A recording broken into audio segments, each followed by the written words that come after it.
just enough time for one more subscriber request. This one's for Gregor John, who asked for it in the live stream the other night.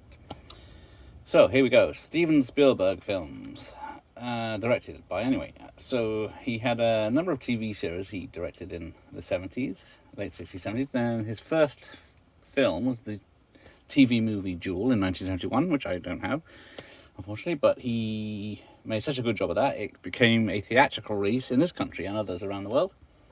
He did another TV movie called Something Evil in 72, another few more after that. Then The Sugarland Express was his first US release, I should say, in the cinemas. I don't have that, but then he made a little film in 1975 called Jaws, which I have 3 copies of. So I've got this original CIC old one. As you can see, Father Time's been kind. Got it in widescreen for the 25th anniversary, which was what? Terrible math, 2000. So, this one's got the trailer, deleted scenes, outtakes, documentary. The shark doesn't work. Stay.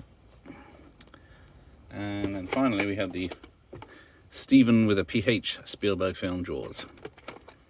So there we go. Pretty much the same as the widescreen, just they put his name on and they spelt it wrong. So then we carry on to 1977, the special edition Close Encounters of the Third Kind. So yeah, replaced certain scenes, so it's an extended director's cut-ish. And then it was re-released on Cinema Club, which we saw before. Comes with the making of. Whoops. And then they did it in the fancy collector's box edition. So you've got the special edition, the collector's editions, and a shiny box that gets damaged very easily. So see if it stands up. Oh, there we go. Then where we go? 1941, the World War II comedy he made, which is still pretty good. Set in 79, that unfortunately bombed. Then he came back big with Raiders of the Lost Ark, as it'll always be known to me, not Indiana Jones and the Raiders of the Lost Ark, just so stupid people know what it is. But there we go. So I've got that. Unfortunately, I have an old one, but I got that re-release and then the same re-release, but still sealed. So it's very nice to have. Then in 82, he made E.T. There's this one, which is the old one.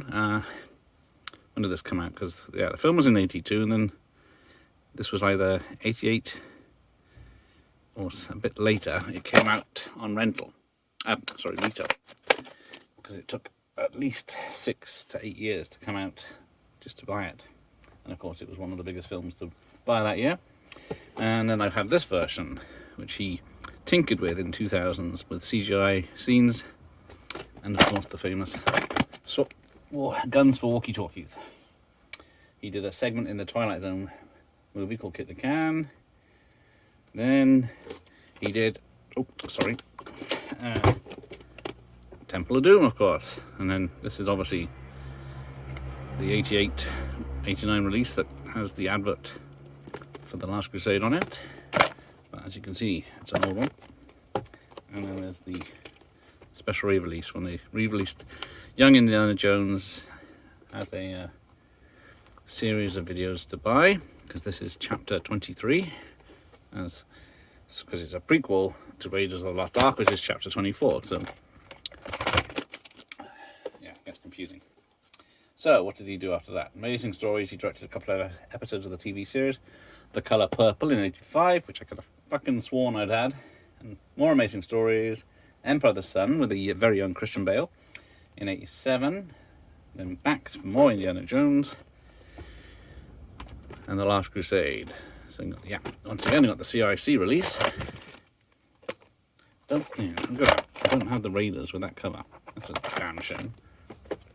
I do have the chapter 25 that has the interviews with Spielberg and Lucas. Something, I suppose. Then, where are we? 89, also he released Always, one of his passion projects, I should say, where it's a remake of an all black and white film about Air Force pilots. This time it's Richard Dreyfuss as the ghost, Holly Hunter as the girlfriend. And he's trying to make sure she's happy after he's died. Then his first big bomb, Hook, critically panned on release. Pun quite obviously intended. Oh, I didn't notice that, but a nice little hook on the cover. There we go. But it still made a mint, but not as much as this one. Probably one of the first films to hit $1 billion, even if that was because of re-releases, like when it was re-released in 3D in the cinemas and as such, but can't go wrong with that. And hard to believe, the same year he made that, he made this. So he went from shooting this to shooting this and did all the pre-production, post-production on Jurassic Park remotely on this. It's a hell of a film. So much that he had 4 years off until he came back with The Lost World. But so there we go. Oh, nice poster, but not a patch on the originals, but still a good time. And then also, funny enough, he did a similar serious film the same year, Amistad, about slaves in the US. And it's in these flimsy plastic boxes that don't stand up very well. And then back in '98, he finally won his Oscar, and this film won 5 Academy Awards. One was his Best Director. It's a long film and it's a technical marvel, but it's also very sad.